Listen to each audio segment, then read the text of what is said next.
Hey everybody, what's up and welcome back. If you're new here, I'm Liz, and today we're gonna do like an introduction to a little bit of a series I'm gonna have.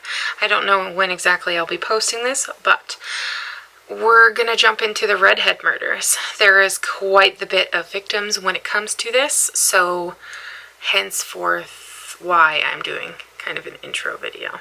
So the Redhead Murders was a string of murders that occurred involving red-headed females that happened between October of 1978 to 1992, and these are all unsolved homicides.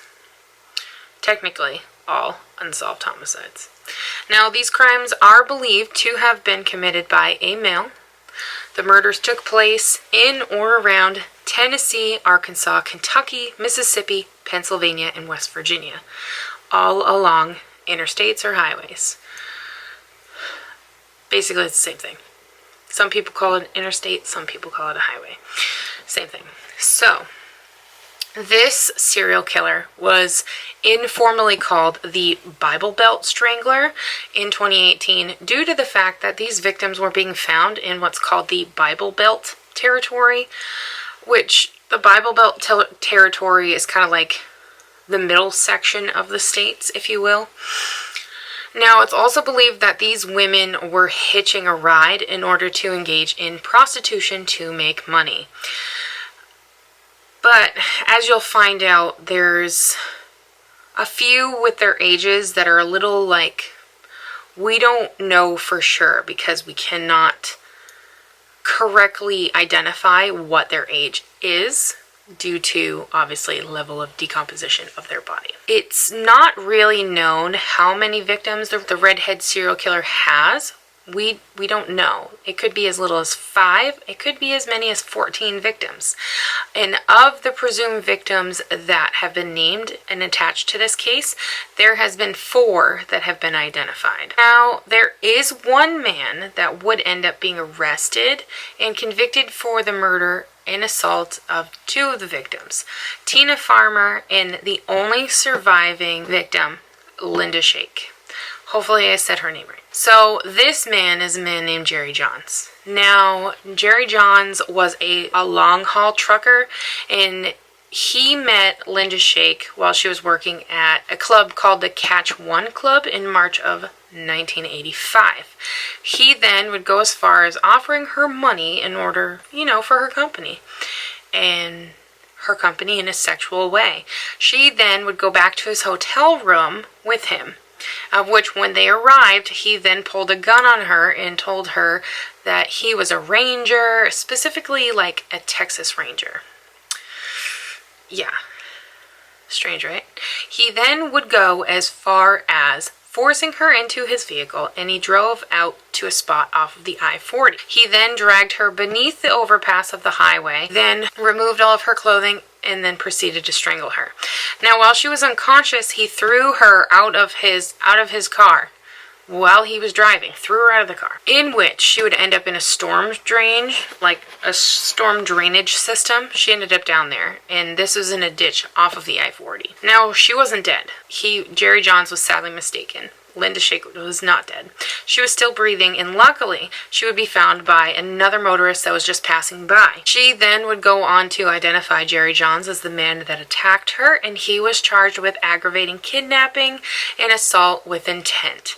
Now, what in specifics actually ties Linda to the other cases is one main detail. The fabric that was used to strangle her was knotted in a significant way that is similar to another one of our unidentified victims. Interesting, right? Interesting. Now, this correlation is to the Kimball County Jane Doe, which I'll talk about in another video. And with this, they tried to establish a pattern. Were they really sure it was Jerry Johns? Were they absolutely sure that he was responsible for the 7 total victims so far that they had at this point? They had him for assault of Linda Shake, but what else could they tie him to? Because nothing else really was there. Nothing else was substantial enough to tie him to that.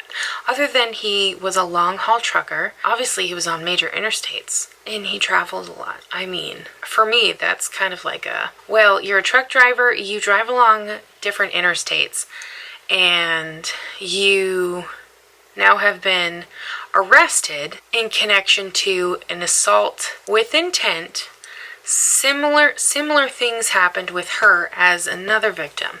You know what I mean? There's some correlation that's happening. They had him for the assault of Linda, but what else could they really tie him to? You know what I mean? Well, that's simple. On April 15th of 1985, the body of another unknown female was discovered in Greene County near the I-81. This was the body of Tina Farmer. There was seminal fluid that was found on her. If you don't know what seminal fluid is, they found semen. There was semen found in her body, and it was a positive match to that of Jerry Johns. So he was now connected to not one, but two of the crimes that are associated to the Redhead Murders. Now, unfortunately for us, we will never know in fact if he indeed was the Bible Belt Strangler or the Redhead Murderer. But luckily for us, he was incarcerated in 1987, but he died in prison in 2015. It was determined that if he was alive, he would have been tried for the murder of Tina Farmer if he was still alive in 2016. Just 1 year shy of figuring out that he was the one that murdered Tina Farmer. But are we sure that it's just one killer and not multiple ones? It's important really to know that one of the victims that was originally tied to this string of murders is actually potentially linked to another killer, another serial killer. And they're actually from New Hampshire. Elizabeth Lamont is another victim that they believed was a part of the Redhead Murders. Now, when she was formally identified, it came to light that she disappeared from Manchester, New Hampshire on November 22nd of 1984, and that her body would end up being discovered off of the I-84 in Greene County, Tennessee. Her identity then came out, and it's during this that she was linked to Terry Rasmussen. If you don't know who Terry Rasmussen is, or Bob Evans, he is a serial killer he's connected to the Bear Brook 4. I have a video of that, and I'll link it in a card above. And he also killed his wife in California. He's also linked to a disappearance of Denise Bowden and Denise Denault. He is connected to quite the few disappearances, and they do not know what his body count is. He also is connected to the death of his own child, which is a part of the Bear Brook 4, the Bodies in the Drums, which is a very, very notorious case here in New Hampshire. And Elizabeth Lamont is somebody that was linked to him while he was under the name, I believe, Bob Evans, while he was living in Manchester, and he had a wife named Elizabeth. She was romantically linked to him. So she was actually ruled out as one of the possible victims of the Redhead Murders due to her connection to Terry Rasmussen. The Redhead Murders is something that I had hoped we would figure out who all of these Jane Does are, because they do deserve a proper burial.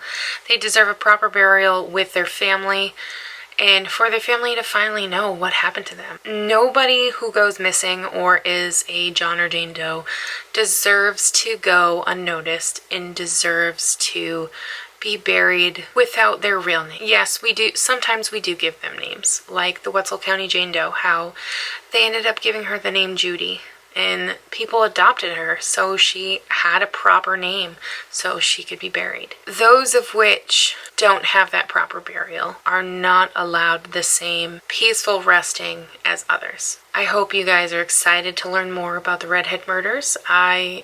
This is another case that I have known about for years, and it's something that I always wanted to see solved. The Redhead Murders and like Bible John in England, I'll put that in another card.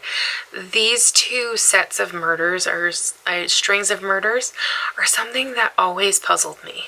Like, how did this go unnoticed for so long? And there's a lot of murders like that happen, and even ones that happen just under our noses. We don't notice it happening. I mean, there was a serial killer in the town that we lived in here in New Hampshire.